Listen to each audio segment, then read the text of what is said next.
నమస్కారం ఘంటారావానికి స్వాగతం. ముందుగా ప్రధానాంశాలు. గుంటూరు జీజీహెచ్లో పల్నాడు బస్ ప్రమాద బాధితులకు చికిత్స.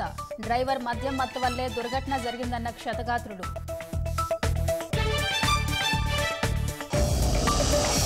తాడిపత్రిలో అగ్నికి ఆజ్యం పోస్తున్న పోలీసులు. జేసీ నివాసంలో పనిచేసే దివ్యాంగుడిపై దాడి.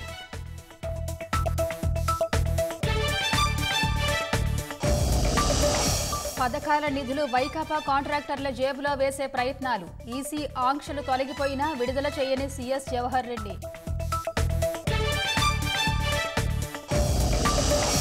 పాశ్చాత్య మీడియా తీరుపై మండిపడిన జయశంకర్. భారత ఎన్నికలపై దుష్ప్రచారం చేస్తున్నారని ఆగ్రహం.